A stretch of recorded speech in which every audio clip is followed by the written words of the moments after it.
Começar.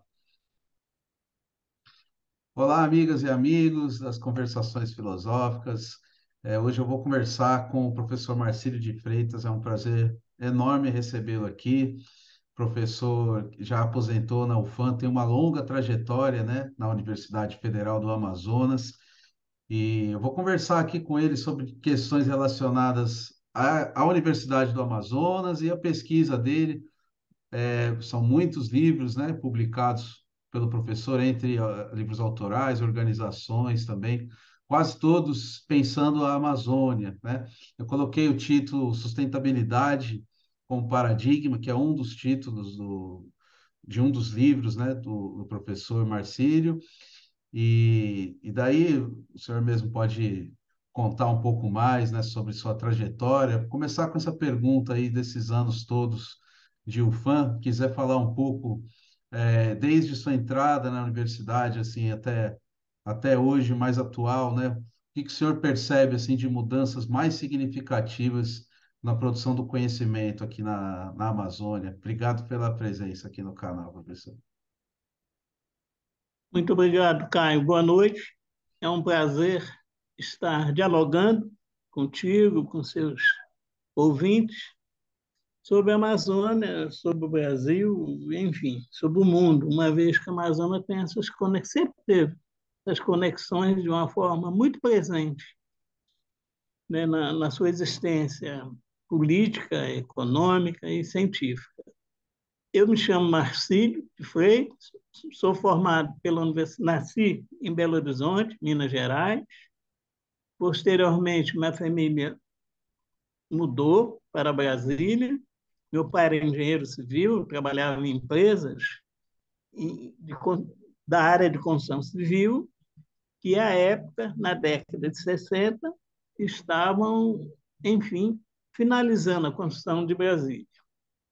Fiz meu primeiro e segundo grau, o equivalente ao científico, em Brasília, cursei a Universidade de Brasília, me formei em física e em matemática, me bacharelei em física e matemática. Posteriormente, eu fui para a USP, fiz meu mestrado na Universidade de São Paulo, na USP de São Paulo, no campi de São Carlos, e posteriormente eu fui contratado pela Universidade Federal do Amazonas. À época, ela tinha o nome de Universidade do Amazonas, para ajudar a implantar o curso de graduação, bacharelado e licenciatura em física aqui no estado do Amazonas. Junto com colegas, nós implantamos o mestrado, a licenciatura, o bacharelado em tempos diferentes. À época, o departamento era relativamente pequeno, nós éramos 8 professores. Departamento vinculado ao Instituto de Ciências Exatas. Então, nós dividíamos o Instituto junto com o Departamento de Matemática, à época, 1977, 78, janeiro de 78, junto com o Departamento de Matemática e o Departamento de Química. Posteriormente, o Departamento de Geologia e, posteriormente, foram agregados outros departamentos. Posteriormente, eu saí, fui para a USP, fiz um estágio de pesquisa, 2 anos na USP, e retornei a Manaus. Num outro momento, me desloquei, nos deslocamos, quer dizer, junto com a minha família, para a Inglaterra, onde eu estive na Universidade de Oxford, fazendo pesquisa à época, né, sobre física aplicada à questão ambiental. Isso mais ou menos em 1993, 94. Então, eu me especializei no estudo do ciclo biogeoquímico, ciclo de carbono, ciclo da água, a interação da floresta com a radiação luminosa, enfim. Esses ciclos da natureza que nós chamamos de ciclo biogeoquímicos. Estão muito presentes e têm uma função ecológica muito importante para a manutenção dos biomas amazônicos. Posteriormente, retornamos a Manaus e, posteriormente, num outro momento, deslocamos até a França, até Paris, onde eu fiquei sediado na Unesco. Naquela oportunidade, eu desenvolvi um projeto, coordenei um projeto, onde nós estudávamos, pesquisávamos, junto com colegas de outros países, um africano, um asiático, um europeu, a importância dos biomas da África Central, particularmente Congo, país designado Congo, e da Indonésia, do sudeste da Ásia, Indonésia, e da Amazônia na estabilidade climática do planeta. Aí nós já estamos falando no ano 2000. Quer dizer, em 2000 eu já estava estudando essa questão, retornou atualmente. Né? Mas em 2000, esse foi o projeto de pesquisa que eu coordenei na Unesco, na divisão de Educação e Biodiversidade da Unesco, sediado em Paris. Retornei, mas nessa estadia em Paris eu já tive uma relação muito forte com pessoas da área de humanos, com antropólogos, com sociólogos, principalmente antropólogos, com educadores, tentando entender melhor, né, essa questão da sustentabilidade. O que é sustentabilidade, como ela se manifesta, a importância dela, né, para os processos socioecológicos ou ecossociais e como inseri-la nas políticas públicas e, digamos assim, a linguagem mais apropriada para a sua irradiação em âmbito mundial. Lembro que eu estava na Unesco. A Unesco tem uma importância e tem uma inserção, né, mundial na educação, principalmente na educação ambiental e na cultura, né, mundial muito forte. Retorno a Manaus e, a partir daí, eu fiquei trabalhando apenas com Amazônia e sustentabilidade. Eu tenho publicado vários artigos, em torno de pouco mais de 100 artigos, em revistas internacionais, e tenho aí em torno de 25, 26 livros, todos centrados nessa questão da Amazônia, a importância da Amazônia para o Brasil, para o mundo, a relevância da Amazônia para os processos mundiais, em âmbito econômico, em âmbito científico, em âmbito social. E, enfim, esta é, digamos assim, o desafio, né, que eu ainda ponho para mim mesmo. Então, sempre se renovando, uma vez que essa questão do desenvolvimento sustentável hoje já faz parte das políticas dos estados nacionais dos principais países do mundo, né? E, ao ela ser incorporada nas políticas dos estados nacionais dos principais países do mundo, ela traz consigo a Amazônia, uma vez que a Amazônia é um locus muito diferenciado, eu diria assim, muito importante, né, para a materialidade da sustentabilidade e, consequentemente, do desenvolvimento sustentável, não só do Brasil, da América do Sul, mas também do planeta, que eu posso, ao longo da nossa conversa, nosso diálogo, dirimir melhor, explicar melhor essa questão. Maravilha. E em 2017 eu me aposentei e hoje eu estou vinculado a um grupo europeu, né? Eu mais um outro brasileiro, nós somos dois brasileiros, dois professores brasileiros, nós éramos três, mas um faleceu na época do Covid, em 2021, e da epidemia, né? Do pico da epidemia, que tem um compromisso, nós somos 40 professores no mundo, né? Do Brasil, dois que têm o compromisso de divulgar a Amazônia para o mundo. Tá? Essa, digamos assim, esse compromisso eu assumi em 2019, antes do Covid, né, 2019, e eu ainda mantenho esse compromisso. Né? A minha, digamos, a minha função é publicar textos, livros, né, que possam divulgar a Amazônia. No momento, meu foco era a Rússia, né, e o Oriente.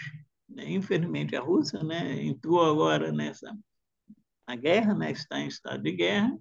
Eu cheguei a publicar um artigo na Universidade de Moscou. Esse artigo está disponível no Google, ele é livre, na Universidade de Moscou. E publiquei um na Turquia também, com essa mesma finalidade, considerando que a Turquia é uma porta de entrada, né, entre um portal, né, entre o Oriente e o Ocidente. E agora estava me preparando para publicar um na China e um no Japão. Por que esses países? Porque são os países onde a Amazônia é menos conhecida. Em geral, se conhece a Amazônia nesses países, se conhece a Amazônia através da mídia, do jornal, dessas informações mais midiáticas, sem muita profundidade técnica, tá? Ou com pouca profundidade técnica, com muito clichês, eu diria assim. Uhum. Mas, devido à dificuldade da pandemia, eu mudei um pouco a estratégia.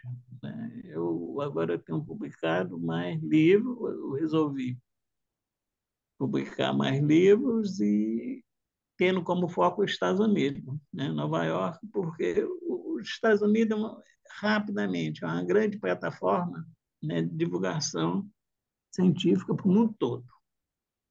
Aí Uhum. publiquei na Peter Lang, O Futuro da Amazônia no Brasil, uma tragédia mundial, 2020. Publiquei em 2021 Quem Salvará a Amazônia? Foi uma provocação da Universidade de Harvard, eu não me lembro o sobrenome dele, é coisa assim, eu fiz um livro junto com Marilene em cima dessa provocação. Eu acredito que esse livro seja a obra mais, digamos assim, mais completa que eu já publiquei até hoje. Esse já tem em português, professor? Não, Ainda não. não. O futuro da Amazônia no Brasil, uma tragédia mundial, foi publicado em 2020 pela editora Peter Lang, que é uma editora suíça, mas que também é sediada nos Estados Unidos, Nova York. Esse eu traduzi, está disponível no Kindle. Uhum. Mas esse outro não, porque esse outro eu tenho um contrato, eu publiquei primeiro lá. Entendi. Tá? Mas E eu tenho quiser um falar um contrato, pouquinho e esse desse. contrato coloca algumas dificuldades. Entendi, E entendi. depois eu publiquei 6 ou 7 livros pela Amazon, um acordo que eu tenho com a Amazon, Uhum, né, uhum, sobre é, é, Amazônia e sustentabilidade. Uma trilogia, Amazônia Nosso Tesouro, que é composta por 3 livros. O nome da trilogia é Amazônia Nosso Tesouro. Um dos livros tem esse mesmo nome, Amazônia Nosso Tesouro, foi o primeiro que eu publiquei.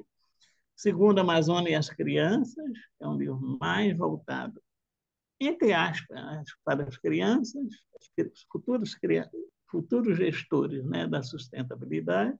E um terceiro, o Tributo à Amazônia. Depois eu tenho um outro que está em francês, né? É, não me lembro agora nem o nome, A Casa da Sustentabilidade, enfim, Amazônia, A Casa da Sustentabilidade, tradução livre, né, para o português. Tem um outro que é uma compilação dos 14 principais artigos que eu publiquei na Europa, que eu chamo Amazônia, Desenvolvimento Sustentável Mundo. Tem um outro que é uma ficção, né, Miguel e Sustentabilidade Covid-19, Desafios de Miguel. Isso está publicado em inglês e tem a versão também em português. E eu acho que basicamente é isso. Esses são os livros que eu publiquei de 2020 para cá. uhum. E, professor, eu vejo que desde antes desse tema da sustentabilidade se transformar num tema central da discussão ambiental e também política, o senhor já vinha trabalhando com isso. Isso, eu É, sou um dos precursores.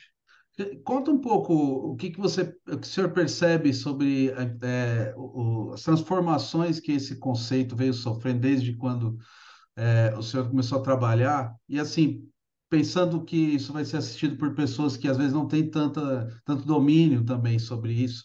Se eu quiser falar um pouquinho, né, sobre os principais aspectos, e aí eu coloco depois os links, né, para o pessoal baixar e comprar os livros do senhor e tal. Veja bem, Caio, o conceito de sustentabilidade ele não tem uma definição rígida. A categoria, né, sustentabilidade não tem uma definição rígida, porque ele depende muito, né, das circunstâncias, do processo, né, da cultura, uma vez que a sua base material é a cultura, plenamente, não é a natureza, é a cultura. Tá? E então a identidade dele, né, é muito dependente, a identidade antropológica, a identidade cultural, é muito dependente, até mesmo filosófica, posso falar um pouco sobre isso depois, né, é muito dependente, né, de dois fatores. Ele tem uma centralidade política, que significa, né, é que a sustentabilidade é sempre do local para o universal, do singular para o universal, do local para o global. Né? Há uma contraposição aí no que se refere aos processos de globalização. Sempre de fora para dentro, a sustentabilidade é do local para o global, é do singular para o universal. E ela tem uma métrica também muito interessante, a métrica temporal, né? Porque, simultaneamente, a sustentabilidade coloca desafios diretamente relacionados às nossas necessidades básicas e, simultaneamente, com o tempo das gerações futuras. Então, o tempo curto e o tempo longo. Né? Então, essas são as duas questões assim, mais fundamentais. Mas ela se materializa, sustentabilidade se materializa através da inovação, portanto, da ciência e tecnologia, do empreendedorismo, portanto, por meio do mercado, da inclusão social, né, portanto, das políticas públicas, e da preservação ambiental. Claro, pode haver composição desses, eu diria assim, esses conceitos aí. E pode haver ponderações, né, dependendo de onde ela está se realizando. Eu vou ilustrar. A sustentabilidade na França é diferente da sustentabilidade na Inglaterra, que é diferente da sustentabilidade na Alemanha, e assim por diante, que é diferente da sustentabilidade da África, que é diferente da nossa sustentabilidade. Quer dizer, a materialização dela. Né? Mas, em princípio, digamos, ela é refém, né, desses quatro verbos aí, né? Incluir, empreender, inovar e preservar. Né? Quando você olha um carro, por exemplo, da mesma forma como a globalização, ela tem uma identidade. Você olha para um carro japonês, né, você logo identifica que ele é japonês em relação a um carro inglês e assim por diante. Da mesma forma, a sustentabilidade. Agora, qual é a relação dela com a Amazônia? É porque a Amazônia, de certa maneira, ela está muito presente também no imaginário, né, das pessoas, né, das comunidades, da sociedade, dos governos, não digo dos Estados nacionais, dos governos. E a conexão, há uma forte conexão entre sustentabilidade e Amazônia. Cada questão ambiental, cada questão cultural, uma diversidade cultural muito grande. Nós somos 385 povos indígenas na Amazônia Pan-Americana, 2.000 rios, 4 bilhões de árvores. Quer dizer, 2.000 rios grandes, 600 deles com mais de 600 quilômetros de extensão. Então, veja bem, é dessa forma que eu vejo. E o conceito também, cada vez ele sofistica mais, né? Porque tem muitos filósofos, muitos antropólogos, principalmente filósofos e cientistas trabalhando com o conceito. Então, sempre introduzindo novos elementos ao conceito e ele vai, enfim, ganhando novos contornos, novos conteúdos, novas formas, né? E com isso, novos significados. e novas aplicações. Uhum. Esse seu livro sobre o paradigma, essa palavra, né? Sustentabilidade como paradigma, né? O senhor propõe que isso transforme a maneira como vem sendo pensada a Amazônia antes desse paradigma? Não, veja bem, como é que eu vejo isso aí? Esse título não foi eu que coloquei, na verdade foi o editor. Eu não gosto do título, né? Porque eu sou físico, minha formação em física, teórica aplicada, e paradigma para nós é um certo padrão de referência em âmbito científico, social, tá? Já legitimado, né? Já comprovado. Né? E a Amazônia ainda é um grande laboratório, claro. Tem muitos conhecimentos já consolidados sobre a Amazônia. Praticamente quatro grandes temáticas, né, de interesse mundial e que, de certa forma, reafirmam, né, digamos assim, esse interesse, né, dos países, principalmente países do primeiro mundo, industrializado, né, sobre a Amazônia. Que é a Amazônia como espaço estratégico da humanidade, a Amazônia como um grande termostato do planeta, né? Regula a temperatura do planeta. Né? De que maneira? Né? Ele exporta calor, né? Porque o processo de formação de chuva aqui na Amazônia é muito forte. Chove muito, nós estamos agora no período, inclusive, de muita chuva. Entendeu? E o processo de precipitação de chuva libera muito calor na atmosfera. E esse calor é exportado para outras regiões, na América do Sul e do planeta.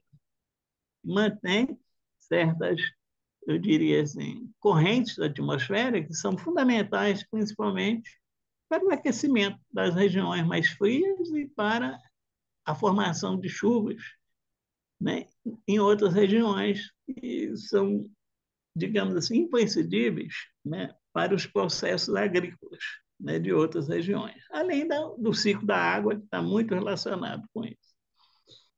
Há também uma outra função da Amazônia muito importante, que ela funciona como, eu diria assim, como uma máquina de lavar roupa, né? Como um grande centro de reciclagem do planeta. Ela tira uma imundície, né?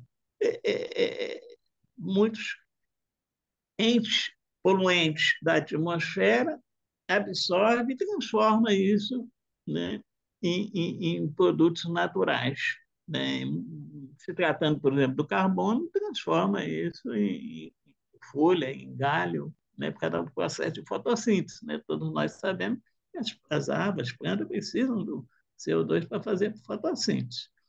Como nós temos em torno, aproximadamente 400 bilhões de árvores só na Amazônia brasileira. Amazônia brasileira. Né? Então, nós temos um processo fotossintético aqui muito forte, né? Que significa a absorção de 250 a 300 bilhões de toneladas de carbono por ano. Esse número diminuiu um pouco cada destruição nesses últimos 4, 5 anos. Foi muito intensa, nós perdemos aproximadamente 2%, um pouco mais de 2% da cobertura vegetal da Amazônia devido ao desmatamento. Né? Então, essa é uma outra função planetária da Amazônia. E uma outra que é muito importante, no meu entendimento, a mais importante, são as 385 culturas diferentes, cada uma com a cosmogênese, né, com a concepção de mundo, uma cosmogonia, né, diferente, né, e, digamos assim, e com uma relação muito forte, muito integrada à natureza, né, um domínio da natureza pleno, né, eu não digo pleno, mas digamos assim, não destrutivo, né? Então, e que detém um conhecimento fantástico, né? Muita, boa parte deles já expropriado durante o período colonial, mas os povos da região também eles vão criando novos conhecimentos, né? Vão incorporando novas estratégias, enfim. Nesse sentido, eu acho que a Amazônia é uma criação de seus povos. É importante. Não existiria a Amazônia sem os povos amazônicos. Não existiria. Porque a resistência, a defesa da Amazônia, desde a chegada do Pinzón, que foi em 1500, fevereiro de 1500, até recentemente, a defesa da Amazônia é feita basicamente pelos povos indígenas. Né? Nós éramos 6 milhões, né? E hoje são 300 mil. Nós éramos mais de 1.000 povos, né? Hoje são 385 povos, toda a Amazônia Pan-Americana. Quer dizer, o genocídio não é um fato isolado. Ele tem ocorrido aqui ao longo dos séculos, né? Pela forma de ocupação, né? E expropriação, né? Da Amazônia. Então, essas questões que eu coloquei para você, que eu acabei de colocar, ela reserva um lugar especial da Amazônia no mundo, não só no Brasil, mas no mundo. Eu até diria que o Brasil, os próprios governos, não têm essa dimensão. Né? Muitas vezes, né, eles têm uma dimensão da importância da nuvem, da importância da metodologia, da importância do rio, mas Professor, às né, vezes, eu não sei onde que está o microfone do senhor, mas nessa última fala agora deu uma cortada. Não sei se está aí você vê que próximo. a própria ciência, Aí, agora sim. ciências naturais e as tecnologias brasileiras não têm essa, em maioria das vezes, não tem essa dimensão. Né? Uhum. A dimensão, né, que eles têm é do processo meteorológico, formação das nuvens, né, dos novos materiais, né, que pode ser desenvolvido aqui na região, da biotecnologia, mas tem a cultura, né, dos povos amazônicos, que são fantásticas, né, que são mais ricos, é uma riqueza fantástica. E que certamente, né, teve, essas culturas tiveram, tem e continuarão tendo uma importância muito grande para a humanidade. Então, em Minas Gerais, essa é, a, digamos assim, é a construção, são os elementos, né, que formam a base material, né, da inserção da Amazônia nos processos mundiais. Agora, respondendo completamente a questão do paradigma, esse livro foi escrito em 2017, e em 2017 nós tínhamos um conjunto, né, eu não sei, eu não tenho o número agora, mas tinha um conjunto, um número muito grande de projetos de desenvolvimento envolvendo, né, sustentabilidade na Amazônia, situados, localizados na Amazônia. Né? E desse conjunto de projetos, né, alguns resultados consensuais foram, foram digamos, firmados já como resultado, né, desses projetos, envolvendo várias instituições nacionais, vários professores aqui da Amazônia e várias instituições internacionais também. E, de certa forma, nesse livro eu relato alguns deles. Por isso, não paradigma, o nome não está tão fora assim, do contexto do livro. Relacionando esses projetos com a cultura, com a ciência e com a cidadania. Uhum. Muito bom. E o senhor foi falando, eu fiquei pensando aqui duas coisas. Eu queria perguntar sobre uma, que é como que o senhor vê essa possibilidade de integração entre a universidade e essas culturas, esses povos, pelos projetos de extensão? Como que isso poderia ser mais intensificado? Olha, já houve várias iniciativas nesse aspecto. Por exemplo, a Universidade do Estado do Amazonas, à época que a professora Marilene Correia era reitora, ela desenvolveu um programa coordenado pela professora Maria das Graças, que faleceu recentemente, em que formaram simultaneamente um programa intercultural mais de 2.000 professores indígenas. Formou um, nem dois, nem 30, foi mais de 2.000. Tinha vários polos no Amazonas e formou simultaneamente. Era um programa semipresencial, usava a plataforma, e ele era ministrado em 3 línguas diferentes, tá? Indígenas diferentes. Então, é uma coisa. Mas o que eu quero chamar a atenção, né, a sua atenção, é com respeito a um programa, né, institucional que já há 40 anos ele tem sido discutido e avança, e, enfim. Mas até hoje não conseguimos implantar aqui na Amazônia, que é a Universidade Indígena. O que é que vem a ser a universidade? Qual seria o fundamento dela? Este não começou comigo, muito pelo contrário. Começou com o professor do seu departamento, quer dizer, foi o professor do seu departamento, Ademir Ramos, né, que construiu os primeiros contornos dessa universidade, junto com as lideranças indígenas. Né? Mas esse programa foi sofrendo modificações. Eu tenho trabalhado um pouco com isso mais recentemente, de uns 10 anos para cá. O principal fundamento da Universidade Indígena seria um conjunto de temáticas que articula o saber indígena com o conhecimento científico, ambos centrados na Amazônia. Quer dizer, seria aquilo que nós chamamos, ou que a literatura chama, de sociedade do saber. Tá? Esse fundamento, na Amazônia, ele movimenta 6 temáticas, digamos assim, que guiarão ou que guiam a sua organização. Natureza e cultura, está muito relacionado com a sua área. Educação intercultural e ciência e tecnologia. Inovação e processos produtivos. Territórios e povos. E preservação e desmatamento.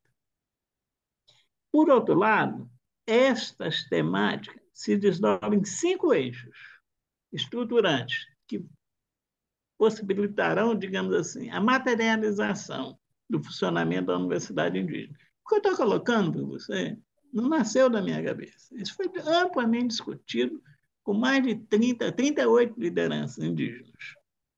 Há uns 2010, então há 13 anos atrás, com pequenas modificações. Essas temáticas se desdobram em 5 eixos estruturantes, que, de certa forma, possibilitarão a materialização do seu funcionamento acadêmico, que seria conhecimento indígena e políticas públicas. Aí entra conhecimento indígena e saúde, conhecimento indígena e educação, conhecimento intercultural, obviamente, conhecimento indígena e transporte, enfim, mobilidade, conhecimento indígena e habitação. Está claro? As políticas públicas básicas. Aí vem cultura, natureza e arte indígena. Aí, o nome é autoexplicativo, né? Depois vem desenvolvimento sustentável e economia indígena. E educação indígena, ciência, tecnologia e inovação. Esses seriam, digamos assim, as grandes linhas que vão materializar o funcionamento da universidade. Por sua vez, esses estruturantes movimentam 4 programas interculturais. Em princípio, 4 programas interculturais. Formação de professores, indígena e cultura, difusão e comunicação científica.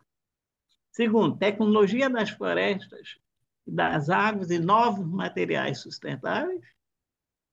Terceiro, novas tecnologias e processos de gestão sustentável. Por último, políticas públicas, arte e desenvolvimento sustentável. Esse seria, digamos assim, o arcabouço, delineamento, né, daquilo que nós chamamos de Universidade Indígena. mas ela tem um design, uma arquitetura um pouco diferente das nossas. Ela não é fixa no lugar, ela é móvel. E aí, numa outra oportunidade, a gente pode detalhar melhor isso aí. Há uma dívida, né, do Estado Nacional com a Universidade Indígena. E eu quero chamar a atenção, o Caio, que agora, né, que as representações indígenas estão têm voz política através do Ministério, né, foi criado um Ministério, né, dos povos originários, os Uhum. políticos, os povos indígenas necessariamente entram na discussão política. Não tem como, né? Passam a fazer parte da discussão política. Então, em Minas Gerais, é o que eu chamo de universidade indígena, né? Mais ou menos esse formato aí. Estou colocando para você que não é um formato tão simples assim, uma vez que quem vai acomodar, né, comandar a universidade indígena são os povos indígenas. Não Uhum. necessariamente tem que ser dessa forma, Sim. né? Mas, com certeza, alguns elementos eu enunciei aqui para você estarão presentes nessa universidade.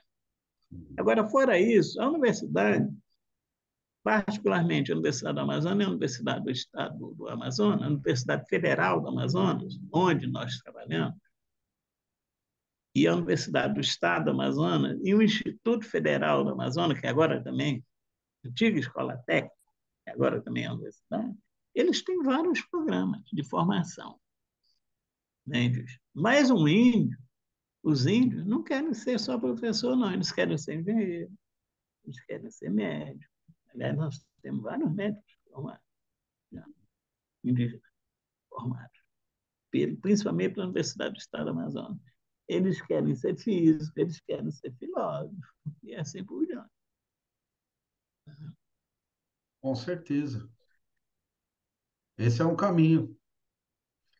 A, a própria a subjetividade das pessoas, né? Que É verdade, deve dizer, né? é, é Eu verdade. fiz uma pergunta aqui para o senhor provocando essa questão. Como é que o senhor, como professor da universidade, com esse histórico de físico, né, dentro da Universidade Ocidental, pensava isso? Mas essa resposta é isso, exatamente. Tem que também ouvir as sociedades indígenas, os povos indígenas, né? O que eles também... É, Porque não só ouvir, mas eles têm que ser os protagonistas perfeito. principal, né, de um Uhum, projeto dessa envergadura. Mas eu sou muito realista. Eu acho que ela não vai, nós continuaremos sem a universidade indígena, porque a representação, penso eu, ainda está muito cedo para dizer isso, novo governo, 40 dias, mas eu não vejo nenhuma manifestação nesse sentido. uhum. Mas eu acredito que o momento é esse. Nós já estamos atrasados. Uma, uma alternativa seria as universidades hospedarem, né, a universidade indígena enquanto ela se implanta. Mas eu penso que também não há iniciativa nesse sentido. Ou pelo menos eu não tenho. Nós já tentamos fazer isso na Federal da Amazônia, mas não conseguimos. Já tentamos, enfim, viabilizar essa proposta, mas não tivemos força acadêmica nem política para Sim. implantar.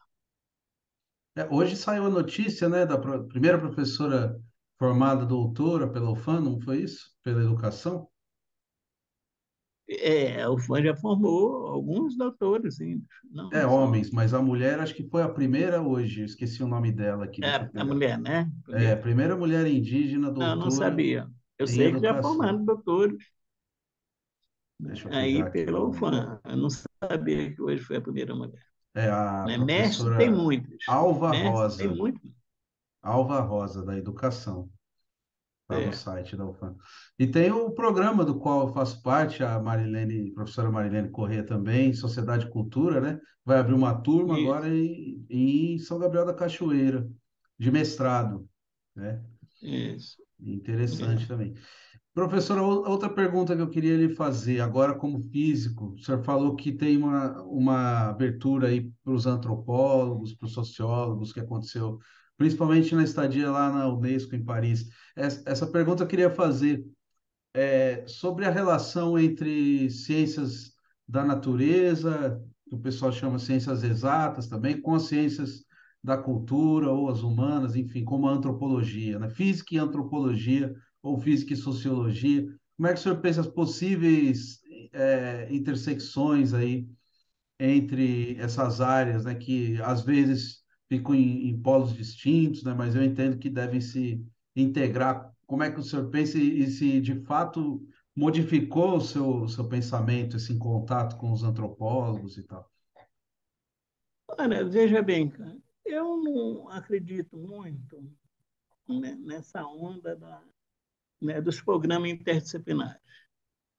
Porque, em geral, como é que funciona isso? O professor que trabalha com disciplinas, né, ele se vincula ao programa, e, em geral, né, em maioria das vezes, em maioria das orientações, a questão disciplinar acaba sendo mais forte que a questão interdisciplinar, eu diria assim.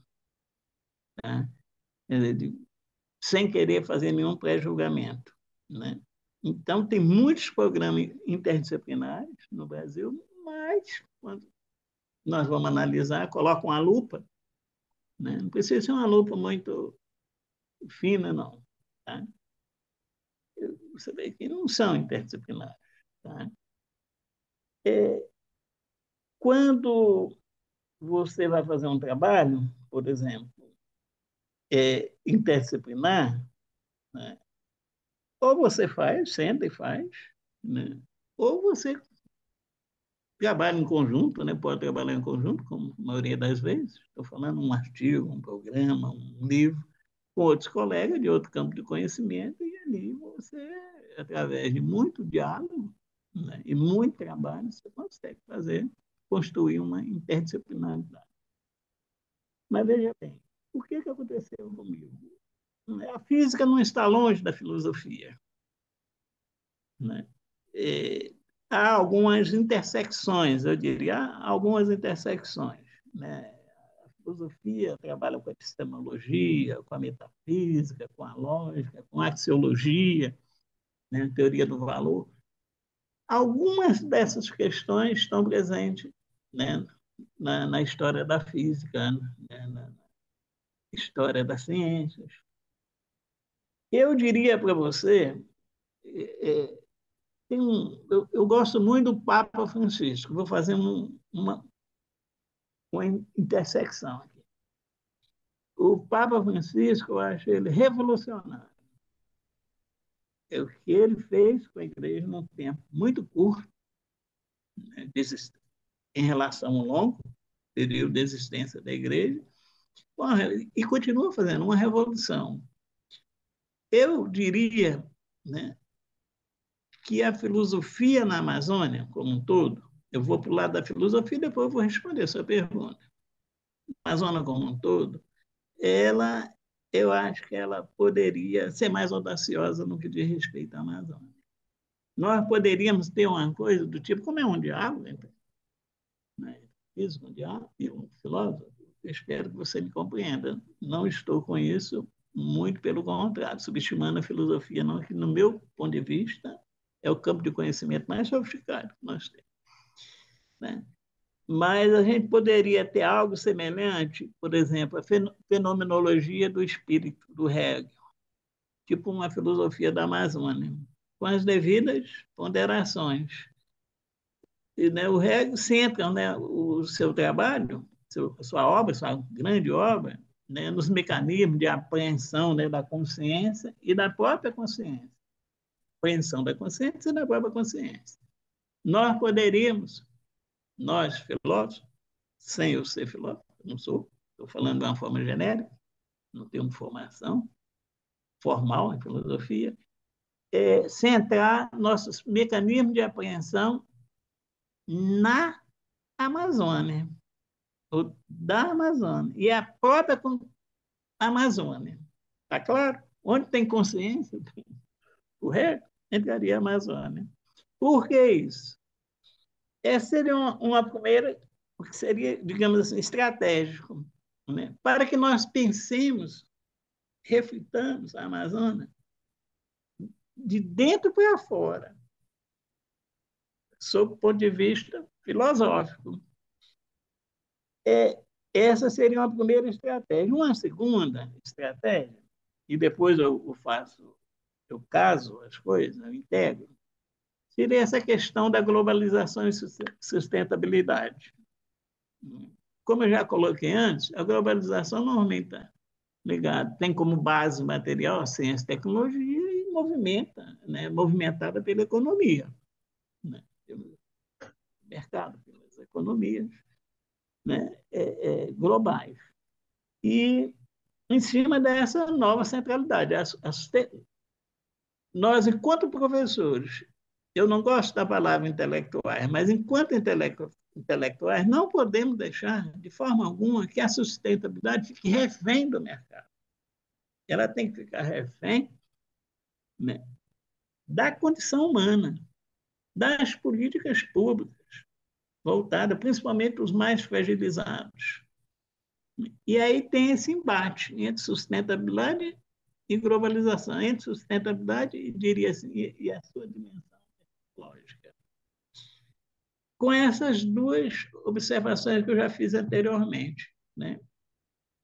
Uma nova centralidade política do local mundial, no tempo breve e no tempo curto,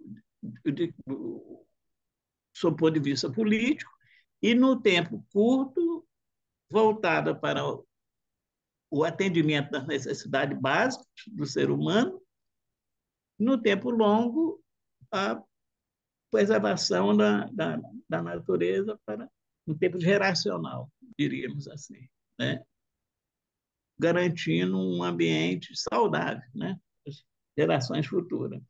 Mas o que eu estou querendo colocar, que é mais interessante, e que tem uma relação mais forte com a filosofia, com a antropologia, é que essa centralidade, elas, de alguma forma, promovem e valorizam os empreendimentos locais. Elas se orientam num sistema ético, né, baseado na reavaliação estrutural das noções de valor e direito. Aí nós temos um diálogo mais próximo com a filosofia. Valor e direito à vida, valor intrínseco da natureza dos serviços ambientais, cultura, natureza e valor simbólico, direitos coletivos e relações diplomáticas ou relações internacionais, e assim por diante, tá? Entre outros. Então, veja só, isto aí exige imediatamente que se revise as abordagens e avaliações de crença e desejo humano. E aí é um diálogo com vocês, filósofos. Nesse contexto, três categorias clássicas: valor verdade, valor utilidade e valor beleza, que eram as categorias, digamos assim, que tinham uma importância muito grande na filosofia quando eu me formei, quando eu me graduei em 1975, na década de 70, década de 80. Mas essas três categorias clássicas foram substituídas agora por valor vida, olha a complexidade, valor humanidade, valor cultura, valor universo. Como é que fica a antropologia e a filosofia nesse contexto?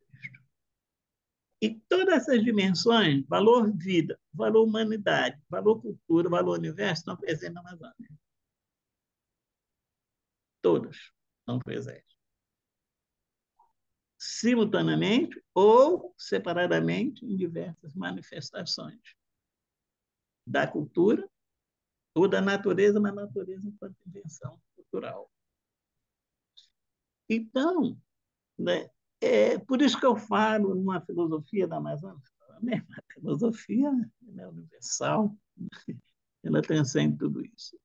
Esse Amazonas está aí simbolicamente, está claro? Como um conjunto de processos culturais imprescindíveis para nós, para o continente sul-americano e para a humanidade. É nesse sentido, eu acho que a filosofia, que hoje está presente em todos os estados amazônicos, todos os estados da Amazônia têm curso de filosofia. Né? O EA, o estado do Amazonas, toda a Amazônia, né? O Pará, o estado do Amazonas, o Acre, Rondônia, Roraima, Amapá e Maranhão, e Tocantins. Todos esses estados têm curso de filosofia. Uhum. Por que eu estou insistindo nesse ponto? Porque nós precisamos sair, né, digamos, da complexidade naturalizada. Tá?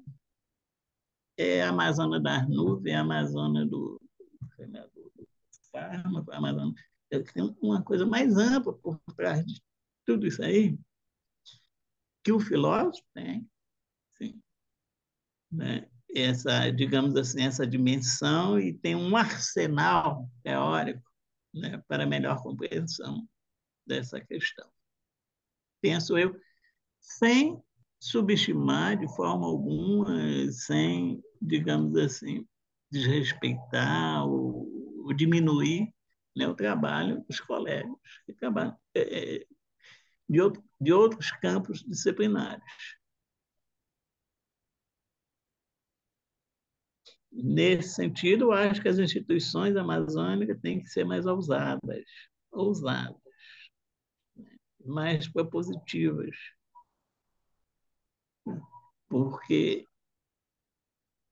hoje há um conjunto de possibilidades de se construir parcerias nacionais, internacionais, locais, enfim, centradas na Amazônia.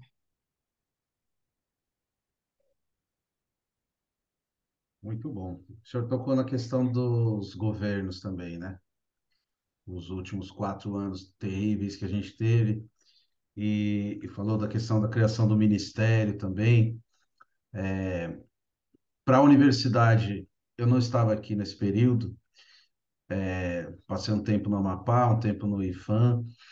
Para a universidade de 2018 para cá, e agora pensando as possibilidades, né, que podem vir a se abrir agora nesse sentido, o senhor teria algo a dizer assim sobre essas novas aberturas aí de agora para frente? Olha, eu serei realista contigo. Né? Já há um conjunto de um conhecimento acumulado muito grande sobre as propostas de ciência e tecnologia, voltada como base material para uma política de desenvolvimento sustentável na Amazônia, particularmente no estado da Amazônia, que é o estado que estava mais avançado. Tá? A sua política de ciência e tecnologia, com o seu desenvolvimento sustentável, até uns 5, 6 anos atrás. Tá? Então, digamos, quando se diz, não, faltam bons programas, não é verdade, bons projetos, isso não é verdade. Né? Hoje, nós sabemos, por exemplo, nós temos 2.000 rios, então nós precisamos da tecnologia naval, substituindo essa engenharia naval aqui do século XIX, tá? Do século XVIII, XIX. Né?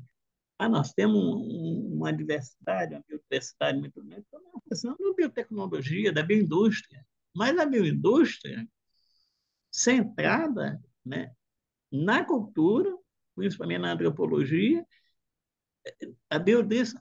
A bioindústria, nós temos 3 níveis, em princípio. É dessa forma que eu classifico.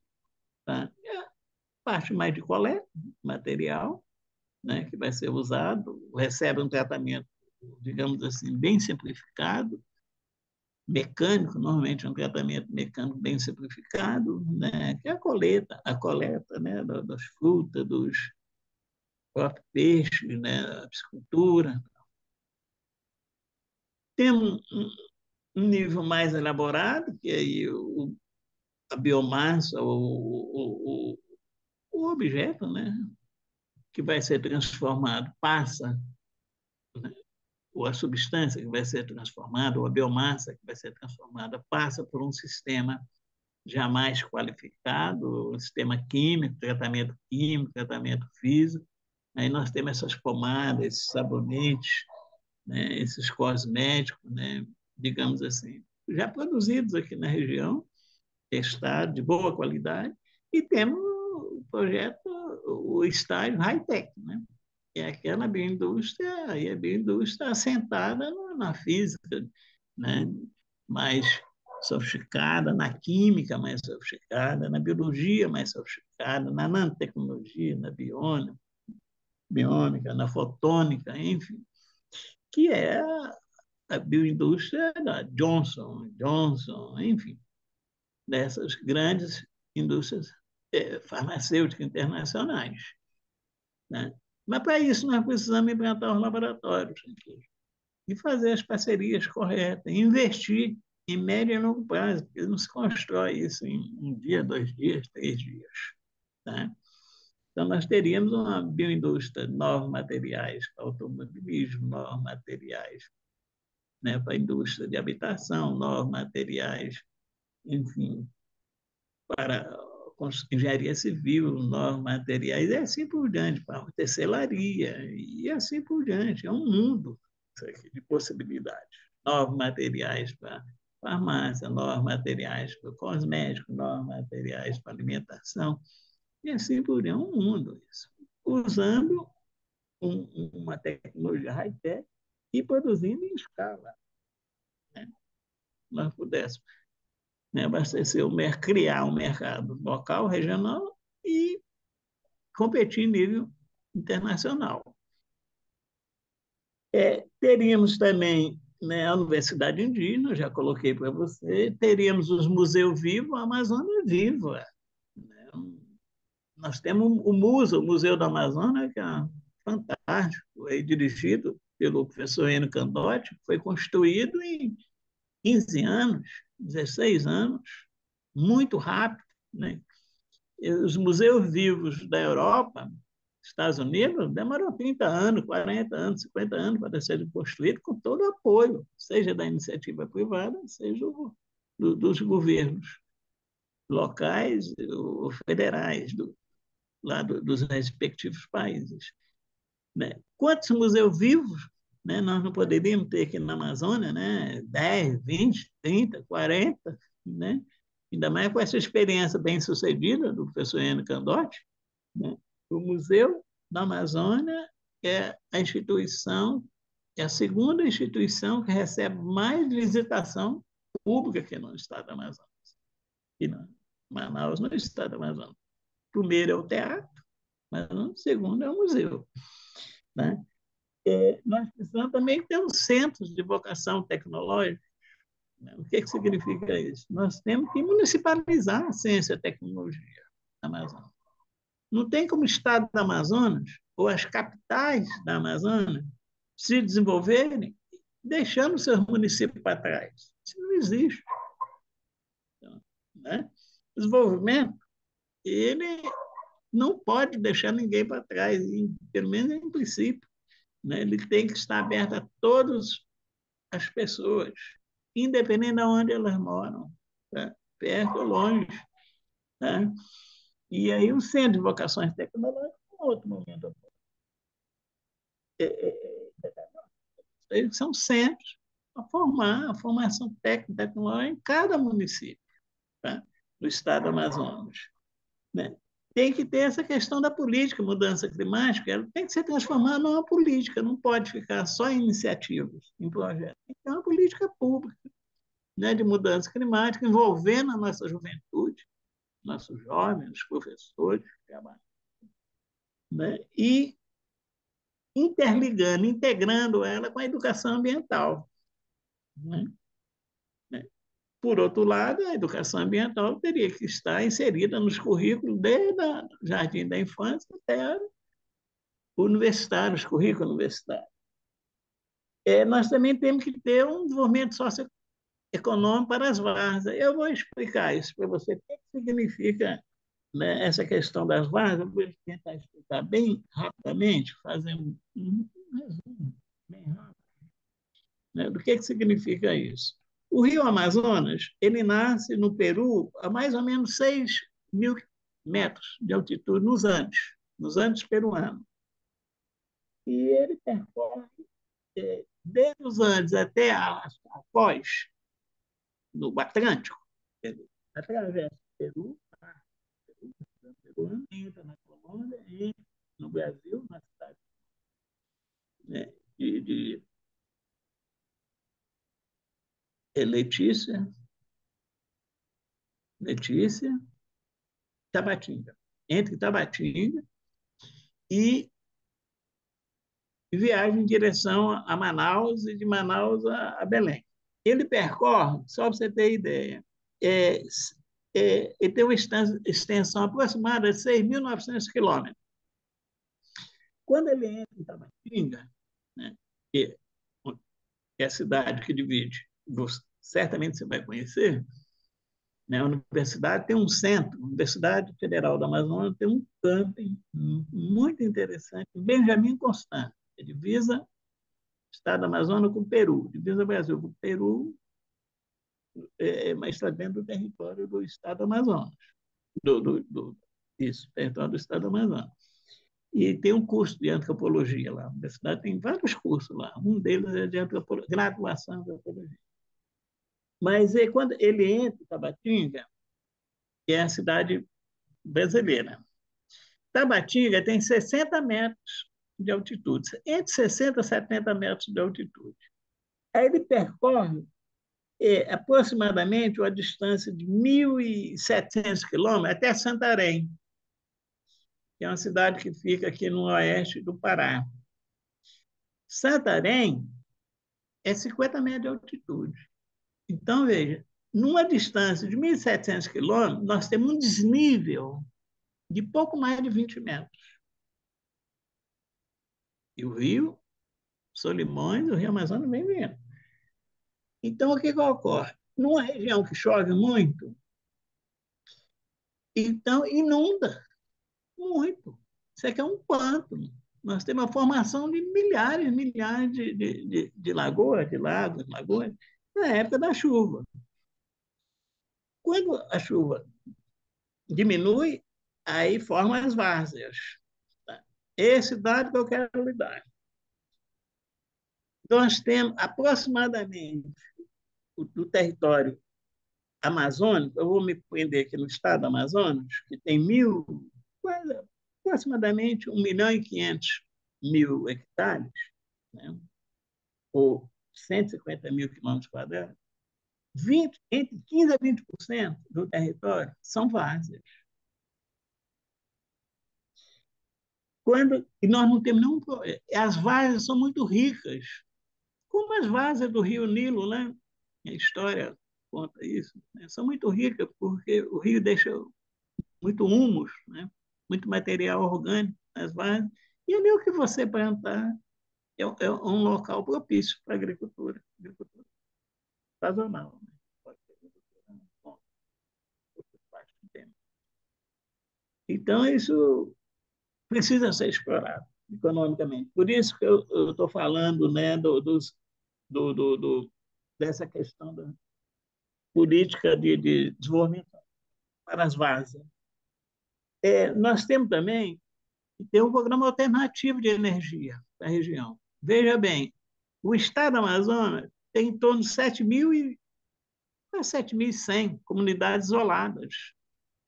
E essas comunidades ficam refém do atravessador de combustível, porque ele se desloca através de barcos, canoas, motores, né? Então, nós temos que ter uma fonte alternativa de energia que possibilite que essas comunidades, pequenas comunidades, 50, 100, 300 pessoas, possam eles mesmos produzir a energia deles e se deslocarem. Nós temos que ter também, né, a Amazônia Digital. Como é que nós vamos conversar? Quer dizer, nós temos o privilégio de trabalhar na Universidade Federal do Amazonas, e nós atendemos alunos que moram aqui. Mas o aluno que mora na Amazônia Profunda também tem direito a estudar, a fazer seu curso superior. Aí as plataformas de distância, digitais, plataformas de comunicação, de informação, enfim, de ensino à distância, são fundamentais, porque a Amazônia é muito grande, só para você ter ideia, de Caratinga, divisa, né, lá da Amazônia até Manaus, né, são 46 horas de barco. E se tudo estiver ok, de motor, estou falando de barco a remo, não, de motor, que é tudo distante. Né? Quando a gente fala nos grandes rios, mas os grandes rios é uma teia de aranha, né? Eles são todos ligados, todos ligados por igarapés. Uma multiplicidade muito grande de igarapés, que na época da China, parece igarapés, os furos. Furos é tipo um igarapé que liga um rio com o outro. Né? Chama furo, né? Porque às vezes o caboclo quer cortar caminho, fazer atalho, então ele vai pelo furo, né? Passa de um rio para o outro e assim por diante. Tá? Nós temos os estudos de mudança climática aqui, tem uma torre alta aqui, que é uma coisa fantástica, só para medir a participação da Amazônia, o grau de participação da Amazônia nas mudanças climáticas mundiais. Enfim, temos também as plataformas de tratamento de resíduos sólidos. Nós temos que implantar o tratamento de resíduos sólidos. Né? As pessoas não podem ficar, né, jogando os dejetos diretamente no rio, nos igarapés. Pode parecer uma coisa muito simples, mas nós não temos ainda implantado. Né? E assim por diante. Tem os desastres naturais. Nós temos que construir uma estratégia aqui disso. Algumas dessas iniciativas nós já começamos, mas não terminamos, porque muda o governo e o governo seguinte, enfim, não apoia, não dá continuidade ao apoio. Né? As redes de certificação industrial e ambiental, você tem que certificar os produtos aqui da região. Tem que ter uma estrutura para fazer isso. Hoje, os produtos dos lugares, principalmente das regiões mais afastadas, que eles chamam, tem que ter a certificação que eles chamam de certificação verde, né? Dessas regiões mais, eu diria assim, tem uma forte tendência, né, de preservação por parte das autoridades locais, nacionais e internacionais. Então, tem inúmeras, eu poderia te dizer pelo menos mais umas 10, mas eu acho que eu já tomei muito tempo, né? Mas eu queria te dizer o seguinte, isso é importante, né? Tem três questões básicas, né? São os três grandes desafios, eu diria assim, que nós temos que, de certa forma, perseguir sempre, nessa perspectiva de implantar um modelo de desenvolvimento sustentável que não fique prisioneiro somente da questão ambiental, né? E da pobreza extrema. Certamente, você sabe que o Estado da Amazônia, apesar de toda essa exuberância e essa potencialidade fantástica, né, material e simbólica, fantástica, que ela tem, mas é o terceiro estado com maior índice de pobreza do Brasil. Primeiro é Alagoas, né? Aliás, é o segundo. O primeiro é Alagoas, o segundo é Amazonas, o terceiro é Pernambuco. Quer dizer, como é que pode um estado, né, dessa grandeza, com essa diversidade cultural, ecológica, fantástica, esse polo industrial aí, ser o terceiro estado mais miserável no Brasil? Mais de 30% da sua população vive em estado num estado muito precário, do seu ponto de vista do desenvolvimento humano. Essa é uma questão. E como é que resolve isso aí? Bem, eu penso que, de alguma forma, o Amazonas tem que, já respondendo a sua pergunta, né? Como é que você vê a situação hoje na Amazônia, a inserção da Amazônia na geopolítica, né, na geopolítica do Brasil hoje. Com o mundo, ela está muito bem, você tem acompanhado. Né? A primeira questão que é discutida quando o nosso presidente visita os países, principalmente europeus, Estados Unidos, os países envolvidos, é a questão ambiental. É a democracia, dependendo de onde for, e depois vem a questão ambiental simbolizada na Amazônia. Né? Então, eu acho que nós teremos que perseguir, primeiro, mobilizar a sociedade e as instituições brasileiras num amplo programa nacional para divulgar a importância da Amazônia para o Brasil comum. Pode parecer lugar comum, mas a maioria dos brasileiros não sabe disso, a maioria da juventude. Sabe através dessas notícias mais, eu diria assim, naturalizadas, mais, eu diria, esquemáticas, né, da grande mídia. A segunda, o governo brasileiro investiu 1 trilhão, que é mais ou menos isso. Tem uma razão desse número que, num outro momento, eu posso detalhar para você, caso você tenha interesse. Né? No seu desenvolvimento sustentável. E o que significa isso? Integrando-a internamente, regionalmente, nacionalmente e mundialmente, e globalmente. Mais ou menos 1 trilhão. É muito dinheiro? É muito dinheiro. 1 trilhão de dólar, não é de real, não. Mas é muito dinheiro. Mas foi o que o governo gastou para construir, o que o povo brasileiro gastou para construir Brasília. Brasília custou 1 trilhão de dólares. Né? Terceiro ponto. As parcerias entre o governo federal, os governos estaduais, as prefeituras e a iniciativa privada. Né? Com um projeto voltado para o desenvolvimento da Amazônia, desenvolvimento sustentável. Desenvolver a Amazônia, mantendo a floresta em pé, centrada em sua estrutura e desenvolvendo um desenvolvimento, digamos assim, voltado principalmente para a exploração das suas potencialidades em base sustentável, mas com essas observações que eu acabei de falar. Nós temos tecnologia para isso? Não temos. Infelizmente, o Brasil não tem, porque tem investido muito pouco, tem essa tecnologia, e aí nós vamos precisar das parcerias internacionais. Em outro momento, nós podemos discutir também isso aí.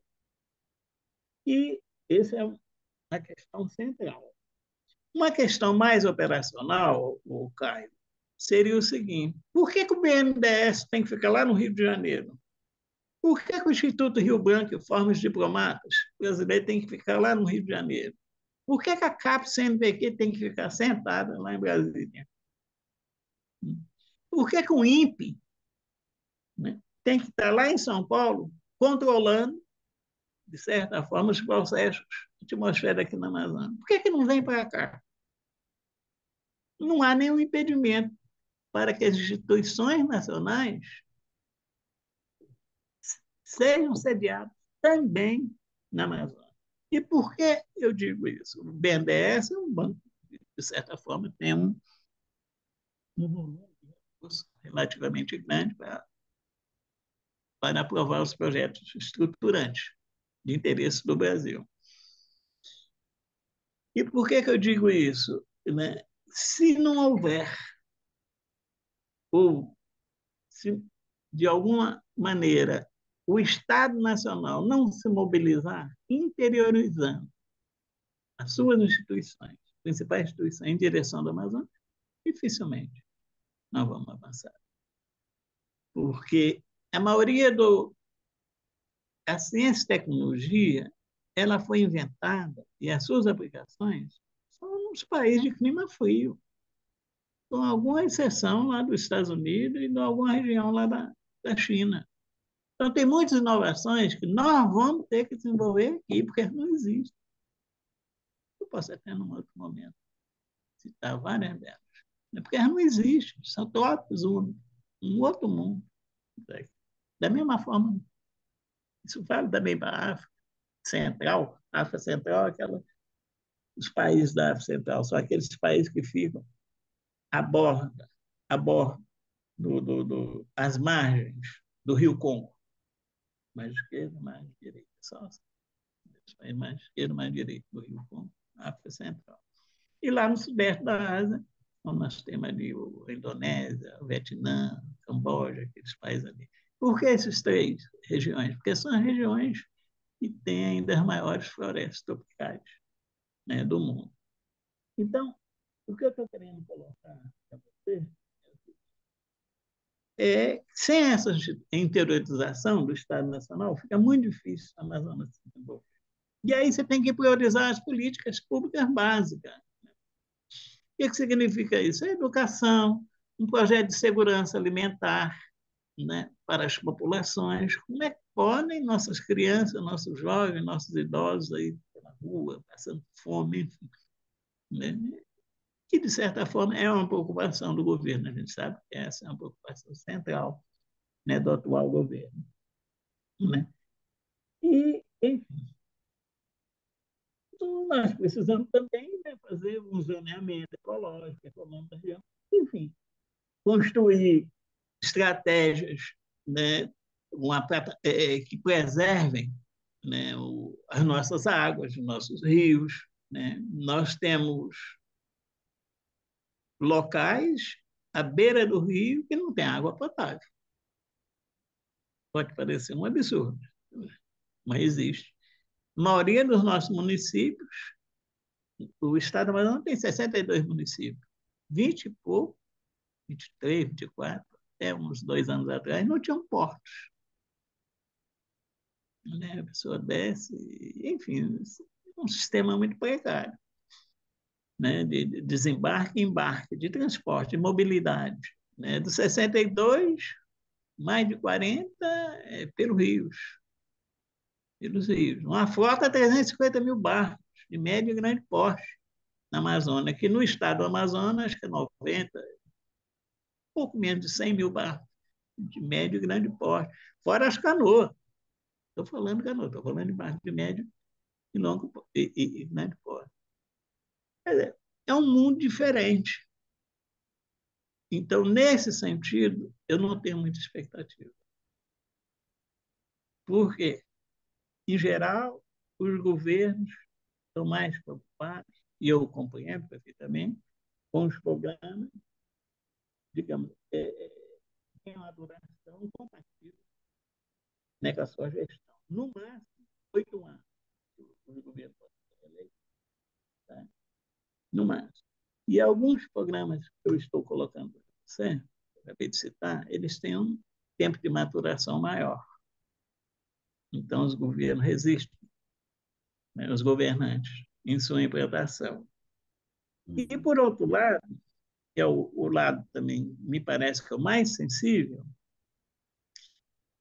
as bancadas no Brasil são implantados, grandes programas que são implantados no Brasil, tem que ter a concordância dos políticos de São Paulo, do Rio, Minas e Rio Grande do Sul.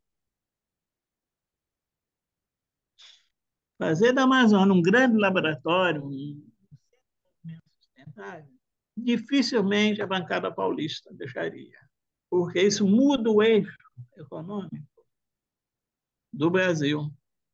Né? Seria São Paulo, mas também a Amazônia. Isso não interessa, né, para a ampla maioria deles.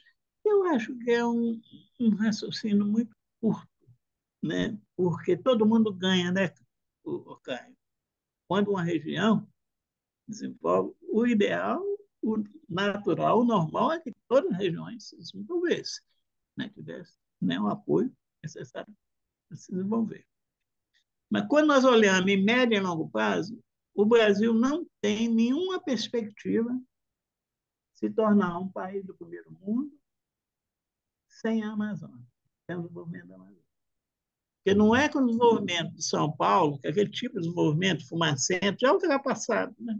São Paulo, Rio de Janeiro, Minas Gerais, enfim, assim por diante, que o Brasil entrará por ranking do primeiro mundo. Não é. Por maior que seja, por mais que cresça o seu PIB, né?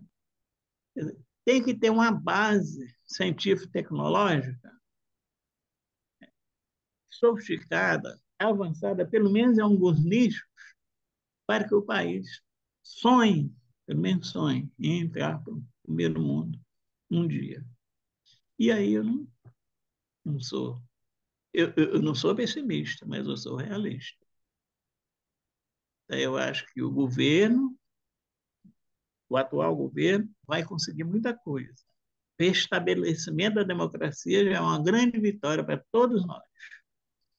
Né? A recuperação, né, das políticas que foram de proteção, claramente, praticamente foram destruídas, né, no governo anterior, proteção aos povos da região, proteção aos biomas da região, né, proteção às políticas públicas da região, né, já é muita coisa.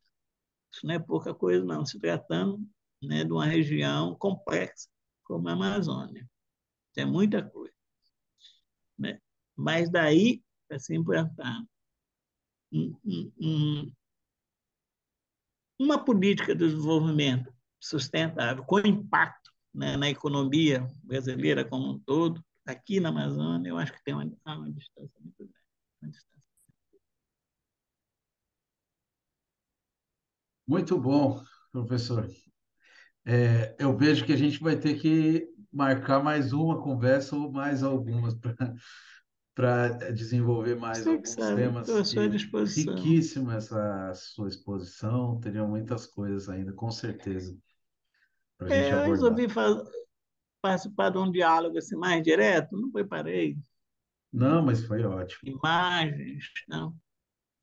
Eu quero ilustrar também para você o seguinte dado, para que você tenha uma dimensão do que nós estamos falando. A Zona Franca de Manaus foi instalada em 1967. Ela já tem 55, 56 anos. Ela já arrecadou, já teve um lucro de mais de 800 bilhões de dólares em valores atualizados. Ela não deixou nem 3%. E o pouco que ela deixou, né, está centrado em Manaus. A Universidade do Estado do Amazonas é um produto decorrente, né, de impostos, de tributos da zona do polo industrial, mas ela poderia ter deixado mais. Uhum. Então é isso. Vai na continuidade da exploração, né? Desde o ciclo da borracha, não tem tanta diferença assim. A extração sem muito retorno, né, para o local. Eu diria que a qualidade de vida, né, antigamente nós não tínhamos fome aqui, né?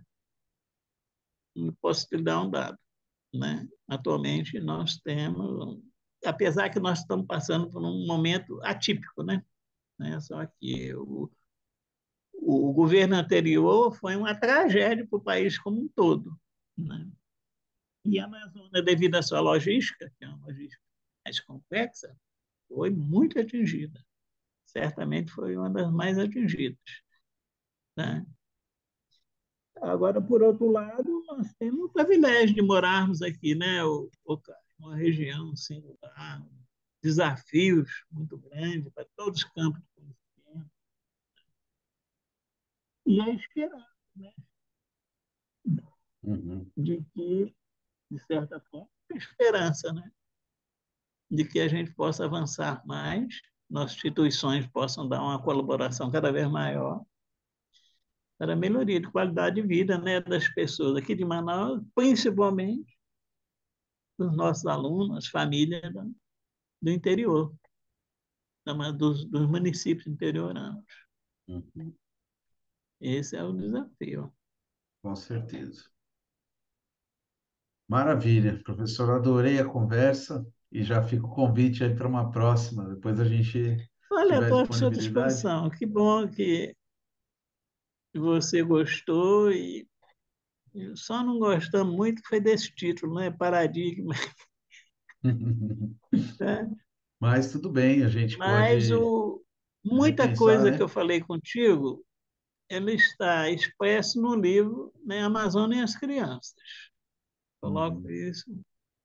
Futuro, né? As Que é o gerações principal futuras. foco hoje de preocupação, de minhas preocupações, né, como professor. É preparar as crianças, né, são os futuros gestores, né, e eu diria promotores, né, da sustentabilidade. Uhum. Né? Muito bom.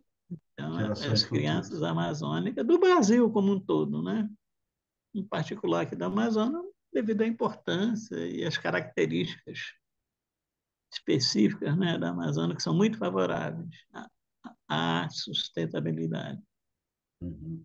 Então, eu quero agradecer, né? Eu acho que eu falei